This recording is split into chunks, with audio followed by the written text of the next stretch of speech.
एक बार भारत की भूमि से श्री राधा कृष्णन जी विदेश गए और भारत की भूमि के सनातनियों में से एक रहे हैं राधा कृष्णन। जब विदेश गए तो विदेशियों ने राधा कृष्णन जी से कह दिया, अरे हम आपसे ठिठोली करने के भाव से, उनका उपहास करने के भाव से, उनकी हंसी उड़ाने के भाव से कह दिया, अरे ये तो बताओ राधा कृष्णन जी कि हमारे यहाँ तो लोग एकदम गोरे होते हैं और इंडियन भारतीय भारत में जन्म लेने वाला काला क्यों होता है। राधा कृष्णन जी समझ गए कि ये मेरी हंसी उड़ा रहे हैं, हम भारतीयों की हंसी उड़ा रहे हैं। तो राधा कृष्णन जी ने कहा, देखो भगवान ने रोटी बनाई और भगवान लक्ष्मी जी से कहे थे कि रोटी बना लो, भगवान ने रोटी बनाई और रोटी बनाई तो एक रोटी जो लक्ष्मी जी ने बनाई, जो भगवान ने रोटी बनाई वो कच्ची रह गई, कच्ची रह गई। वो रोटी भगवान ने खाई तो तुम जैसे पैदा हुए, क्योंकि रोटी जब कच्ची रहती है तो एकदम सफेद रहती है। फिर भगवान ने दूसरी रोटी बनाई, वो जल गई, एकदम काली हो गई, वो भगवान खाए तो अफ्रीका में पैदा हो गए। फिर भगवान ने तीसरी रोटी बनाई जो अच्छे से सेकी, ना कच्ची ना जली, वो भारतीय है।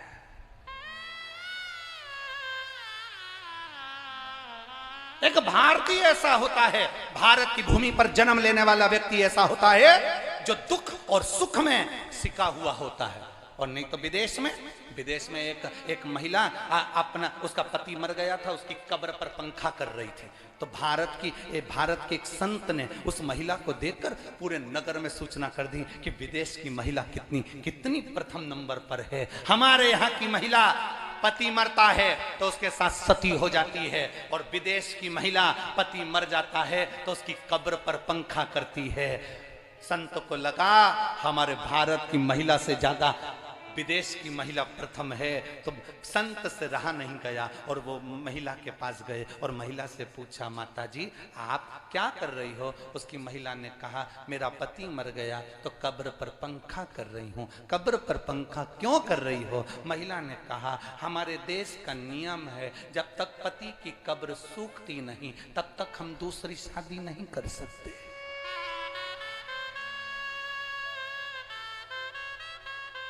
इसलिए पंखा कर करके सुखा रही।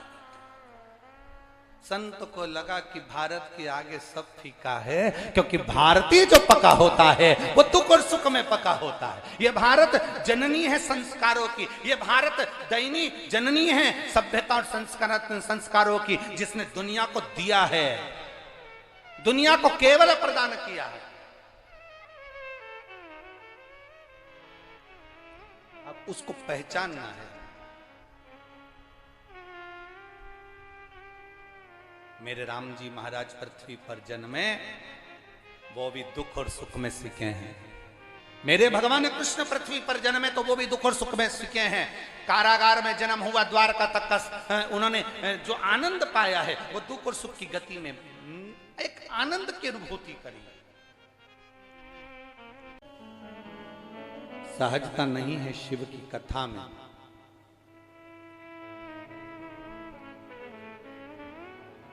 जब देवराज नाम के ब्राह्मण को मेरे बाबा पार कर सकते हैं तो आपका कल्याण क्यों नहीं कर सकते।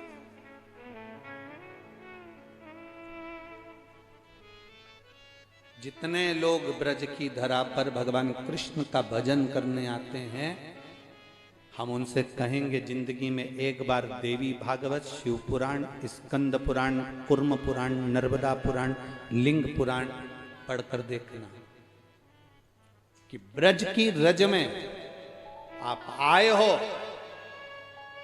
अगर ब्रज की रज में आकर आप केवल बिहारी जी का दर्शन कर कर, ठाकुर जी का दर्शन कर कर चले गए, फिर आए, फिर दर्शन कर कर चले गए, और जिंदगी में एक बार भी ब्रज की रज में आने के बाद किसी शंकर के मंदिर में भूतेश्वर, गोपेश्वर, अश्वेश्वर ऐसे शिव मंदिर 12 ज्योतिर्लिंग के रूप में स्वयं इस ब्रज की धरा पर अलग अलग शिवालय बने हुए हैं।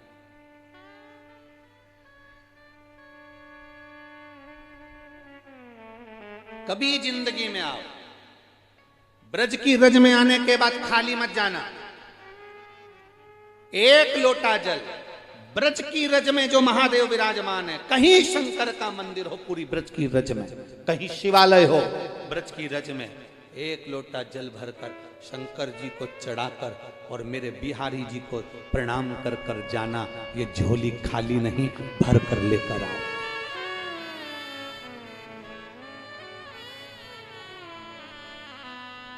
जैसे तिरुपति जाने वाले कपिलेश्वर महादेव का दर्शन कर कर अगर नहीं आए, मेरा वेंकटेश बाबा, मेरा तिरुपति का बालाजी उसकी झोली में नहीं देता जब तक वो कपिलेश्वर का दर्शन नहीं कर लेता। नाथ द्वारा जाने वाले श्रीनाथ जी का दर्शन कर कर आते हैं, श्री जी बाबा का दर्शन करने आते हैं, जब तक वो एक लिंग जी का दर्शन नहीं कर लेते तब तक मेरा नाथ द्वारा वाला श्री जी बाबा भी नहीं देता। उसी तरह जो ब्रज की रज में आते हैं और इस रज में जो शिवालय हैं, इस रज में जो शंकर के मंदिर हैं, इस रज में जो शंकर का स्वरूप मेरा बाबा ओघड़दानी तब साधना में लीन है, उस पर एक लोटा जल नहीं चढ़ाते तो मेरे बांके बिहारी भी उसकी झोली में नहीं देते। ये दोनों आप आए हो ब्रज की रज में, कितना कितना देवराज नाम कहा। नरेश गुप्ता, गांव चाणी, जिला यवतमाल की रहने वाली हूँ। बाबा 10 साल के बाद तो मेरा गर्भ ठहरा। मुझे डॉक्टर कहते थे कभी संतान नहीं होगी। मैंने बाबा से प्रार्थना कर कर एक लोटा जल चढ़ाकर सफ़ेद आंकड़े की जड़ का प्रयोग करा तो 10 साल के बाद मेरा गर्भ ठहरा गुरुदेव। और 10 साल के बाद गर्भ ठहरा तो मालूम पड़ा कि मेरे गर्भ में 3 बच्चे हैं। गुरुदेव बाबा की कृपा का मैं क्या गुणगान करूं। जापे का समय आया, डिलीवरी का समय आया तो डॉक्टर ने कह दिया 3 बच्चे की एक नाल है, 3 बच्चे मरेंगे, ये निश्चित है, बता देना आपको हमारा काम है। एक एक बच्चे ने जन्म लिया, बच्चे मरे हुए होते गए। गुरुदेव आखिरी का बच्चा बचा। मैंने नर्स से कहा मुझे शंकर जी का चढ़ा हुआ जल दे दो जी, थोड़ा सा पानी पिला दो, मेरा एक बच्चा बच जाएगा। 10 साल के बाद मुझे बच्चा हुआ है। मैं आपके हाथ जोड़ती हूँ। नर्स ने शंकर के फोटो पर जल चढ़ाकर मुझे दिया और बाबा की कृपा से मेरा जो तीसरा बच्चा था वो मेरा बेटा था और शिव की कृपा से वो बच गया। उस बच्चे का मैं फोटो भी लगा रही हूँ। ये शिव है, ओ घड़ी शंभु। कहीं बैठी हो अपने बच्चे को लेकर तो आ सकती हैं। अगर कहीं बैठी हो एलईडी पर आप लोग उस बच्चे का फोटो भी देख सकते हैं। एक बच्चा बचा, कहीं बैठी हो तो आ सकते। उसने एक लाइन भजन की बड़ी सुंदर लिखी, भोला सब दुख काटो हमारा, ओ भोला सब दुख काटो हमारा। शिव तत्व की प्राप्ति हुई। शंकर ओघड़ी है, उसको पहचानना कठिन है। जिस दिन तुम